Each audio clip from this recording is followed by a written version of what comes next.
Assalamualaikum warahmatullahi wabarakatuh. Bismillah, alhamdulillah, wassalatu wassalamu ala rasulillah, la haula wa la quwata illa billah, amma ba'du. Yang kami banggakan, yang kami cintai, siswa-siswi kelas 9 yang berbahagia. Pada kesempatan kali ini Pak Guru ingin menjelaskan materi tentang akikah. Akikah menurut bahasa artinya rambut yang tumbuh di kepala bayi yang baru lahir. Sedangkan menurut istilah akikah adalah menyembelih binatang ternak berkenaan dengan kelahiran anak sesuai dengan ketentuan syarak sebagai bukti rasa syukur kepada Allah Subhanahu wa taala. Jadi hakikatnya akikah itu adalah perwujudan dari rasa syukur akan kehadiran seorang buah hati, seorang anak yang sangat didambakan oleh setiap keluarga. Dasar hukum syariat akikah dapat kita temui dari Rasulullah mengakikahi dua cucunya yang bernama Sayyidina Hasan dan Sayyidina Husain. Beliau berdua adalah putra dari Sayyidatina Fatimah dan Sayyidina Ali karramallahu wajhah. Rasulullah SAW di dalam sebuah hadis beliau bersabda, anna Rasulullah SAW qala, sesungguhnya Rasulullah SAW bersabda, kullu ghulamin, setiap anak yang baru lahir, murtahanun, itu tergadai, ya, biaqiqatihi, sampai dia diakikahi, tudbahu anhu, disembelihkan hewan akikah untuknya, yaumas sabihi, pada hari ketujuh, wa yuhlaku, ya, kemudian juga dicukur rambutnya, wa yusamma, dan diberi nama. Jadi yang bersamaan dengan ibadah akikah itu adalah mencukur rambut bayi dan memberikan namanya, dan yang afdal itu dilaksanakan pada hari ketujuh dari kelahiran. Yang dimaksud dengan tergadai di dalam hadis di atas, ya, adalah sebagai jaminan yang harus ditebus dengan membayar, maka hukumnya tentu menjadi wajib. Itu ibaratnya sesuatu kalau tergadai itu, maka dia menjadi tidak 100% bersama kita, 100% menjadi milik kita, namanya tergadai. Kayak kalian punya sepeda digadaikan, maka sepeda itu tidak lagi menjadi milik kita sepenuhnya, tidak lagi bersama dengan kita, ada pada orang yang menggadai. Ya, seperti itu. Jadi kalau anak-anak siswa-siswi kelas 9 nanti berkeluarga dan punya anak, jangan lupa setiap kalian melahirkan anak baik laki-laki dan perempuan itu harus diakikahi agar anaknya tidak tergadai.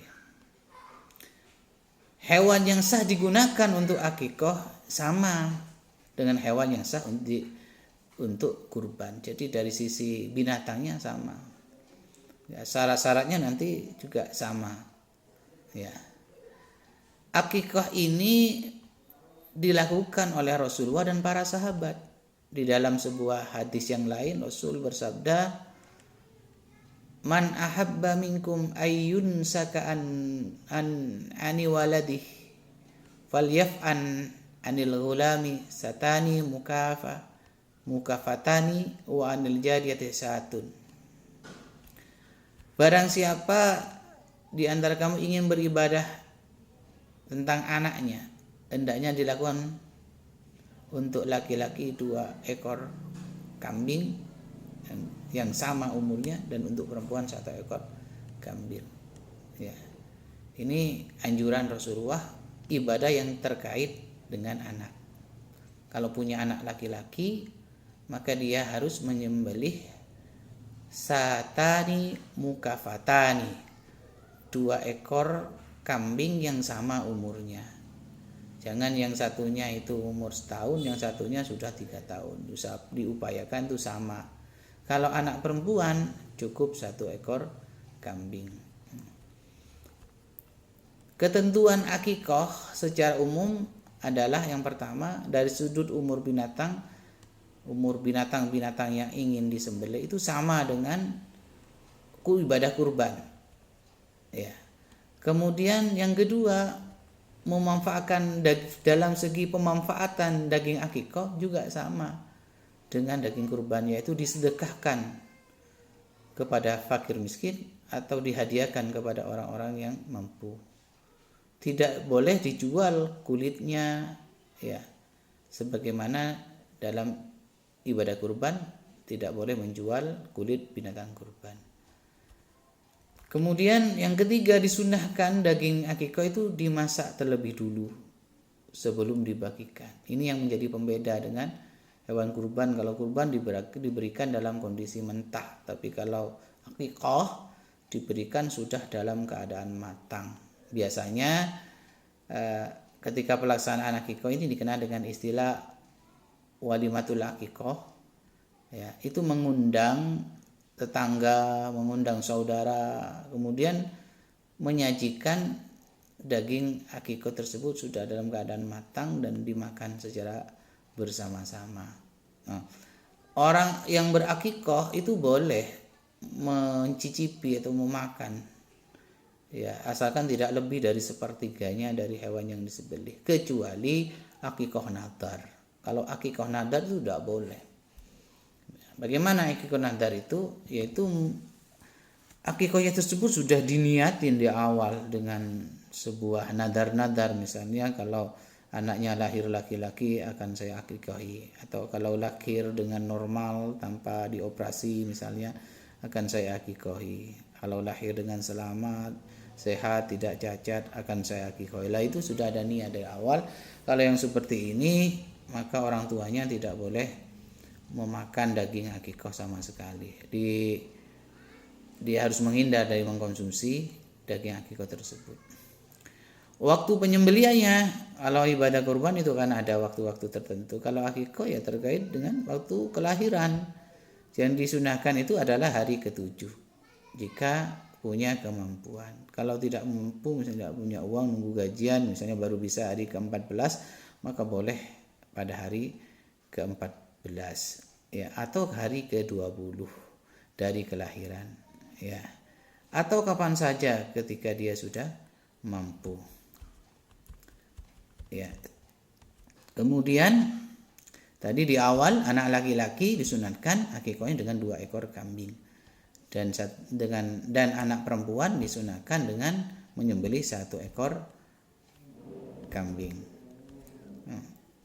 Kemudian ibadah akikoh ini juga ada beberapa syariat yang bisa dilaksanakan berbarengan dengan pelaksanaan akikoh ini, yaitu sebagaimana yang saya jelaskan di atas, memberi nama kepada bayi. Tentunya diberikan dengan nama yang baik, nama yang islami, berbarengan dengan proses walimatul akikoh. Kemudian mencukur rambut, ya, kalau punya rambut, ya, kalau gundur pelontos ya cukup diusap aja. Kalau punya rambutnya dipotong, ya.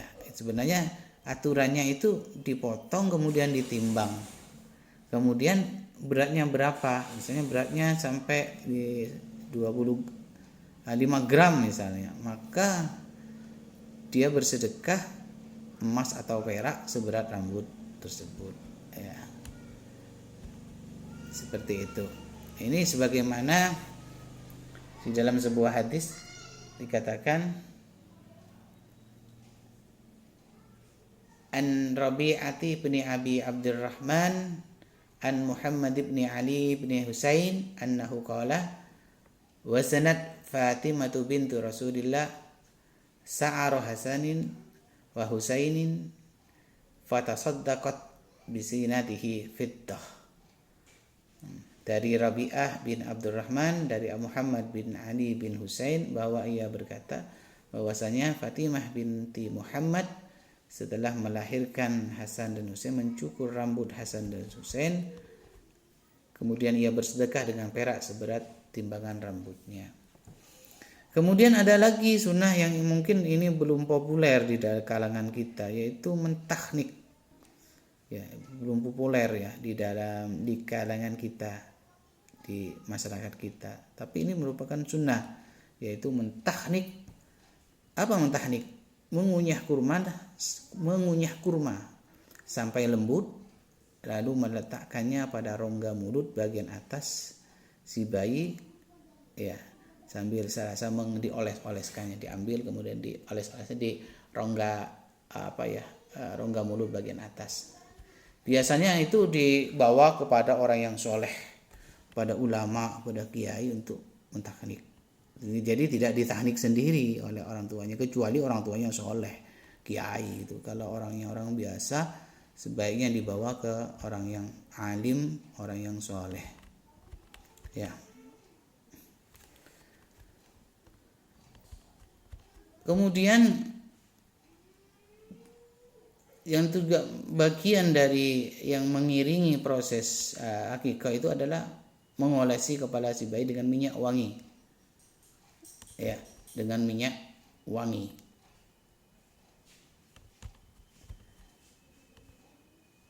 Jadi dengan minyak wangi, jangan diolesi dengan darah misalnya. Itu kebiasaan orang jahiliyah. Diolesi dengan darah hewan. Tapi kalau yang Islami, yang sesuai syariat itu adalah dengan minyak wangi.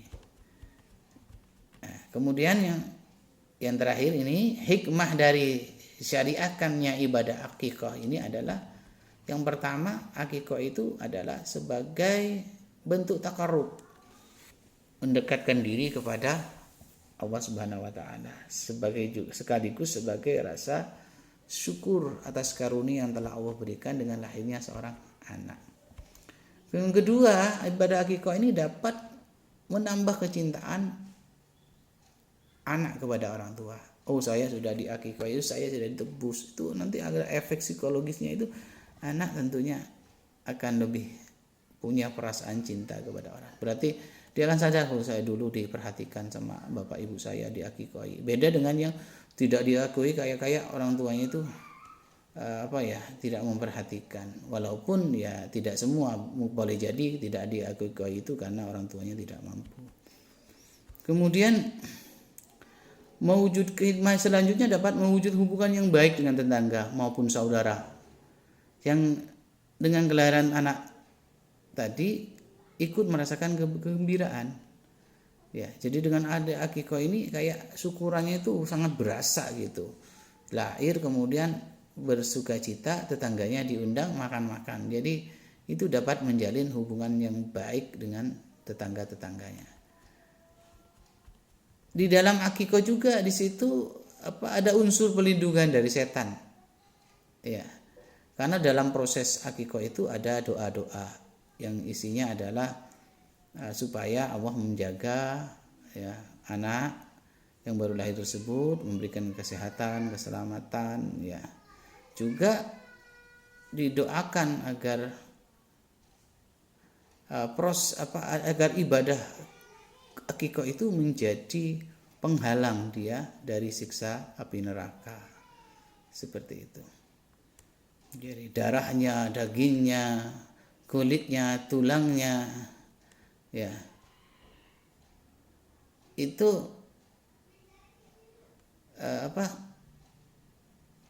di dalam proses niatnya di awal itu, bahwa dikatakan itu dari Engkau ya Allah, ini dari Engkau dan untuk Engkau, maka terimalah akikahnya si fulan atau fulana, ya, jadikan dia sebagai jadikanlah lewat lantaran akhirnya jadi sitran lahu atau laha minan nar, wa hijaban laha atau lahu hijaban lahu minan nar, wa fikakan lahu minan nar, seperti itu. Jadi ada unsur doa untuk memberikan perlindungan bagi anak dari siksa api neraka, ya, dan juga kesehatan selama di dunia. Akikah, ya, adalah juga sebagai sarana menampakkan rasa gembira di dalam melaksanakan syariat Islam. Bertambahnya keturunan mukmin yang akan tentunya memperbanyak umat Nabi Muhammad. Jadi dengan lahirnya seorang anak itu menjadi sebuah kebanggaan, kegembiraan, karena telah menunaikan dari salah satu bagian dari syariat Islam, di mana kita itu disyariatkan agar pertama kalau mencari istri itu cari yang subur, ya, supaya anaknya banyak. Karena anak yang banyak itu merupakan syariat. Kita itu kalau berkeluarga bermau disuruh untuk banyak-banyakin anak, bukan malah di KB. Ya, dan kenapa? Karena Rasul nanti akan berbangga-bangga dengan banyaknya jumlah umatnya di hari kiamat. Kemudian akikah ini juga akan memperkuat rasa ukhuwah, rasa persaudaraan di antara masyarakat, terutama antara yang kaya dengan yang fakir miskin. Biasanya kalau akikah ini adalah orang-orang yang bisa melaksanakan, ya orang-orang yang berkecukupan gitu. Ya, otomatis ngundangnya ketika pelaksanaan akikah itu juga ngundang kaum fakir dan miskin, sehingga nanti terjalin erat persaudaraan antara keduanya. Terakhir, yang paling terakhir ini ya, apa sebenarnya perbedaan kurban dan akikah? Ini harus saya perjelas lagi bahwa kurban itu disyariatkan antara tanggal 10 sampai tanggal 13 Dzulhijjah dari sisi waktu. Sedangkan akikah disyariatkan berkenaan dengan kelahiran anak. Jadi kalau akikah itu hanya pada waktu dia melahirkan anak. Ya, kalau kurban itu ada timing waktu yang terbatas, yaitu tanggal 10 sampai tanggal 13 Dzulhijjah. Tidak boleh di luar tanggal itu, di luar bulan itu. Kalau akikah itu kapan saja ketika dia punya anak. Kalau setahun dia punya anak lebih dari dua, misalnya istri pertama melahirkan pada bulan Januari, istri kedua pada malam Maret, itu tidak masalah. Sepenting itu berkenaan dengan kelahiran anak. Atau mungkin ditunda, misalnya pada waktu-waktu yang tertentu, tidak pada waktu ketujuh, hari yang ketujuh juga boleh, saat dia sudah mempunyai biaya. Kemudian kurban disyariatkan untuk dirasakan setiap tahun, ya, yaitu pada tanggal 10 sampai 13 Dzulhijjah setiap tahun. Lah akikah ini satu kali seumur hidup. Kalau akikah, ya kalau kurban, kalau kita misalnya berkurban mulai umur 20 tahun ya sampai mati ya, atau sebelum itu sudah dibiayai, bantu oleh orang tua untuk berkurban ya, sampai mati setiap tahun kalau punya kemampuan. Ya, kalau akikah ya sekali, nggak boleh akikah lagi, enggak, sudah cukup sekali, itu sudah cukup. Ya. Kemudian binatangnya untuk kurban itu cukup 1 ekor untuk 1 orang, 1 ekor kambing, 1 ekor kambing untuk 1 orang. Kalau sapi untuk 7 orang. Kalau akikah ya laki-laki itu 2 ekor untuk laki-laki, dan perempuan itu 1 ekor itu. Jadi berbedanya ini, kalau kurban tuh 1 ekor kambing cukup untuk 1 orang, baik laki-laki maupun perempuan.